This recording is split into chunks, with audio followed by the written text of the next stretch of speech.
గుంటూరు పశ్చిమ నియోజకవర్గ అభివృద్ధికి ప్రత్యేక ప్రణాళికలతో ముందుకు వెళ్తున్నామని, అన్ని ప్రాంతాలలో మౌలిక వసతులు కల్పిస్తామని ఎమ్మెల్యే గల్లా మాధవి, నగర మేయర్ కోవెలమూడి రవీంద్ర స్పష్టం చేశారు. ఎమ్మెల్యే గల్లా మాధవి, నగర మేయర్ కోవెలమూడి రవీంద్ర మాట్లాడుతూ గుంటూరు నగరంలో 45వ డివిజన్లో చైతన్యపురి, గౌతమి నగర్లో సుమారు 72,20,000 వ్యయంతో అభివృద్ధి పనులకు శంకుస్థాపన చేశామని చెప్పారు.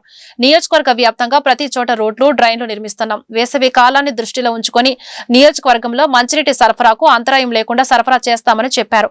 అదేవిధంగా నేడు వర్షాకాలాన్ని దృష్టిలో ఉంచుకొని కాలువల్లో పూడికతీత వంటి పనులకు ప్రణాళికతో ముందుకు వెళ్తున్నామని చెప్పారు. మేయర్, కార్పొరేటర్ల సహకారంతో నియోజకవర్గాన్ని అభివృద్ధి చేస్తామని హామీ ఇచ్చారు.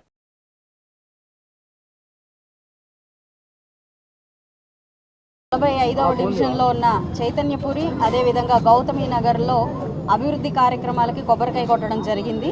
మరి అటు సైడ్ డ్రైన్స్తో పాటు రోడ్డు కూడా నిర్మించుకుంటూ ఉన్నాము. గౌతమి నగర్లో కల్వర్ట్ అవసరం ఉన్న చోట కల్వర్ట్ వేసుకుంటూ ఉన్నాము. మొత్తం మీద 72 లక్షల రూపాయల వర్క్కి ఈరోజు కొబ్బరికాయ కొట్టడం జరిగింది. అత్యంత త్వరితగతినే ఈ యొక్క వర్క్స్ని పూర్తి చేసుకొని ప్రజలకు అందుబాటులోకి తీసుకొస్తామని కాంట్రాక్టర్లు చెప్పడం జరిగింది. కాబట్టి ప్రతి చోట కూడా ఈ అభివృద్ధి కార్యక్రమాలు ముందుకు వెళ్తూ ఉన్నాయి. యావత్ నియోజకవర్గం కూడా రోడ్లు, డ్రైన్లతో చక్కగా ముందుకు వెళ్తూ ఉంది. అనేక చోట్ల ఈ వాటర్ పైప్ లైన్లు కూడా అడుగుతున్న నేపథ్యంలో అవి కూడా నిర్మించుకొని ముందుకు వెళ్తూ ఉన్నాము. ఏదేమైనప్పటికీ ఈ ఎండాకాలం మొత్తం కూడా నీటి సమస్య లేకుండా మ్యాక్సిమం ప్రయత్నించడం జరిగింది. మరి రానున్న వర్షాకాలం దృష్ట్యా ప్రతి చోట కూడా డ్రైన్స్ని స్ట్రీమ్ లైన్ చేసుకోవాల్సిన అవసరం ఉంది. వాటి మీద కూడా దృష్టి పెట్టాము. కంప్లీట్ ఈ పూడికతీతల మీద ఇప్పటికే యాక్షన్ ప్లాన్ చేసుకొని అన్ని చోట్ల కూడా సిల్టేషన్ తీయడం జరుగుతూ ఉంది. అన్ని రకాలుగా కూడా నియోజకవర్గ ప్రజలకి ఎక్కడా ఇబ్బంది లేకుండా, అసౌకర్యం కలిగించే పరిస్థితి లేకుండా ఈ యొక్క నియోజకవర్గాన్ని గౌరవ మేయర్ గారు, అదేవిధంగా మా యొక్క పరిధిలో కంప్లీట్గా కూడా ప్రజల యొక్క సౌకర్యార్థమే ముందుకు వెళ్తాము అని చెప్పి ఈ యొక్క మీడియా పూర్వకంగా చెప్తూ, అనేక అభివృద్ధి కార్యక్రమాలకి నిజంగా ప్రజలు ఇచ్చిన ఈ యొక్క తీర్పు వల్ల అనేక అభివృద్ధి కార్యక్రమాలు చేసే అవకాశం మాకు కలిగినందుకు కూడా సంతోషిస్తున్నాం. ఈరోజు గుంటూరు వెస్ట్ కాన్స్టిట్యున్సీ గౌరవ శాసనసభ్యురాలు శ్రీమతి గల్లా మాధవి గారి ఆధ్వర్యంలో ఈ 45వ డివిజన్ అధ్యక్షుడు వెంకటేశ్వరరావు, అట్లాగే కూటమి నాయకులందరూ కూడా, జనసేన, బీజేపీ నాయకులందరూ కూడా ఇక్కడ ఇచ్చేశారు.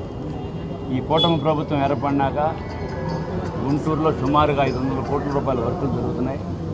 అందులో భాగంగా ఇవాళ ఈ చైతన్యపురి మెయిన్ రోడ్లో 50 లక్షలతో 2 పక్కల డ్రైను, రోడ్డు, అట్లాగే గౌతమి నగర్లో 22 లక్షల రోడ్లు 2 కూడా ఇవాళ ఎమ్మెల్యే గారు శంకుస్థాపన చేయడం జరిగింది.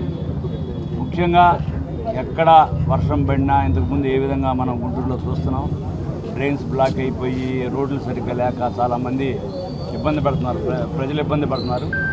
ప్రజల ఇబ్బంది దృష్ట్యా గుంటూరు నగరం మొత్తం ఈస్ట్ వెస్ట్ కాన్స్టిట్యున్సీలు, అట్లాగే రూరల్ ప్రాంతంలో డెవలప్ చేయాలని ముగ్గురు ఎమ్మెల్యేలు కూడా ఒక దీక్షతో ప్రతి ప్రణాళిక పెట్టుకొని ఏ రోడ్లు ఎక్కడ ముందు ఇమీడియట్గా చేయాలని కూడా ఒక టెంప్లెట్ రెడీ చేసుకుని వర్క్లు డిస్ట్రిబ్యూట్ చేయడం జరుగుతుంది. ఈ యొక్క గుంటూరు నగరం అభివృద్ధిలో భాగంగా ఇవాళ ఈ గౌతమి నగర్, ఈ యొక్క హనుమాన్ నగర్ మెయిన్ రోడ్ల దగ్గర నుంచి కూడా చేస్తున్నాం. ఇది కూడా 60 డేస్లో వర్క్ కంప్లీట్ అవుతుంది. అట్లాగే రానున్న 100 డేస్ ప్లాన్ పెట్టుకొని మ్యాక్సిమం వర్క్స్ కంప్లీట్ చేసి రేపు వర్షాలు వచ్చేపాటికి ఎక్కడా కూడా డ్రైనేజ్ సమస్యలు లేకుండా ఉండటం కోసం ఎమ్మెల్యే గారు వివిధ ప్రణాళికలు రచించారు. దానిలో భాగంగా గుంటూరు క్లీన్ అండ్ గ్రీన్ సిటీగా తయారవుతుందని భావిస్తూ ఇక్కడికి విచ్చేసిన కూటమి ప్రభుత్వ నాయకులు, శ్రేయోభిలాషులు అందరూ కూడా పేరు పేరున ధన్యవాదాలు తెలియజేస్తారు.